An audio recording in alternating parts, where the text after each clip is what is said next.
both the U.S. and Soviets wanted to be the major superpower. They wanted the Soviets wanted to expand, and the U.S. wanted to contain.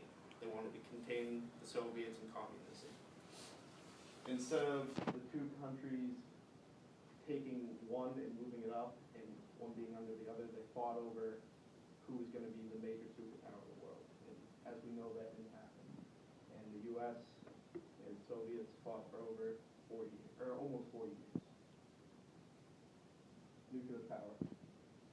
The nuclear arms race defined the Cold War and also defined both countries. As you know, we both built up our arms. We wanted to create the biggest bomb, or have the most. This affected the 21st century with countries like North Korea and Iran trying to obtain nuclear weapons. The idea of having nuclear power has drawn so many countries to try to build nuclear weapons. This period of time was truly the height of the Cold War, and when the threat of nuclear war was actually a possibility, such as the Cuban Missiles Crisis. That was the point where some people actually thought that a nuclear bomb would start a nuclear war. We didn't know if that was going to happen or not.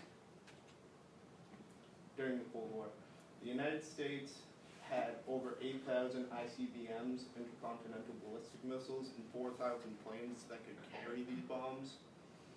And then the Soviets had 7,000 ICBMs with 5,000 planes. And by 1986, there was over 40,000 nuclear warheads in the world, all around. These are some examples of nuclear weapons or missiles. How it has affected the 21st century. Nuclear power has affected the 21st century because of the strength that these weapons give a country. Throughout the Cold War, the United States and Soviets fought on who would be the biggest superpower in the world, and they did it by building their nuclear stockhold. Nuclear weapons are not just for war, but for strategy.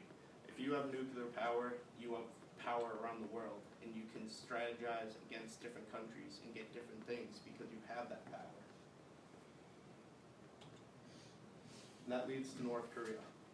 North Korea has come to the forefront of countries gaining nuclear power. It has the threat to nuke different countries such as Japan or South Korea, and they have said that they might be able to nuke the United States, but as we all know, that's probably not a possibility. This threat has grown from the nuclear arms race in the Cold War, and is another big factor that has affected the 21st century. And that leads into the Korean War. For North Korea, the communists and Soviets tried to take over all of Korea, but as you know, the United States didn't want that, and they contained it, and they went to the south side and went with the South Koreans. And when they did that, they started the Korean War, when North Koreans tried to invade the south.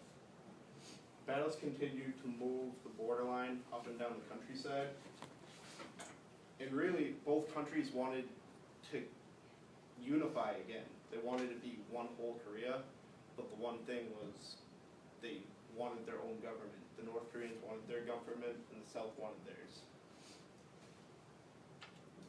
What happened at the end? Eventually, fighting stopped, and the borderline was put at 38th parallel. Both countries now have a strong hatred of each other, and they want nothing more than to take over and combine into one Korean government. Korea was the first fighting grounds the United States and Soviets intervened in. The communists was trying to spread, and the United States was trying to contain.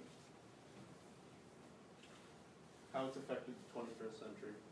It's affected the 21st century by leading North Korea into their dictatorship-type government, as everyone in the world worried about nuclear power and nuclear attacks.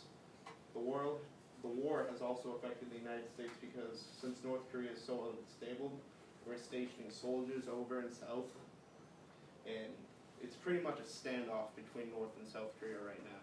Like I said, I had that video, but I couldn't get it onto it. The North and South are just pointed at each other, waiting for someone to make a move. And once that happens, it could lead out to all-out war. The Korean War has affected the 21st century with nuclear power being spread, but another war has affected the 21st century more than anything else. And that's when the Soviets invaded Afghanistan.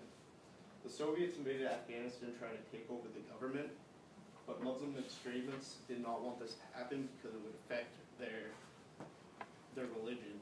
They couldn't follow the government that the communists and Soviets wanted. So, like every other time, the United States intervened and tried to contain it. They would help whoever was fighting communist countries like Russia. This led to the United States giving Muslim groups weapons such as Stinger missiles and rifles. This was because they wanted to fight communism, but also they wanted to gain access to the oil. These are two sides, Soviets and the Muslim extremists. How it ended. By the end, the Soviets couldn't take over because too many men were dying, and the Muslims were too comfortable in their environment with their guerrilla warfare styles. And the U.S. did the same, but this did not go well because the Muslim extremists, who was led by Osama bin Laden, did not like how the United States just left. It just left as soon as the Russians left. They did not like that, and this is when bin Laden started planning attacks on the United States.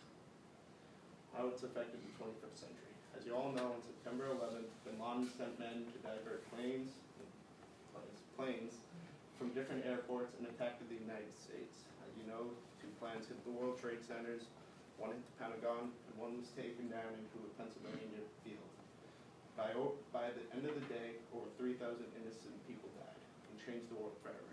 Now I want to ask you guys, do you think 9/11 was the biggest moment in the past 20 years? Do you think it's affected the world the most? Mm-hmm. Yes. That stemmed from the Cold War. Concluded. 21st century has been greatly affected by the Cold War. Many of the biggest issues from the past 15 or even 20 years have grown from the Cold War. This includes nuclear retraction or moving nuclear weapons to different countries that are dangerous, international safety, and foreign affairs. And many major events such as 9/11 and other terrorist attacks have come from the Cold War fighting. Thank you. If you have any questions.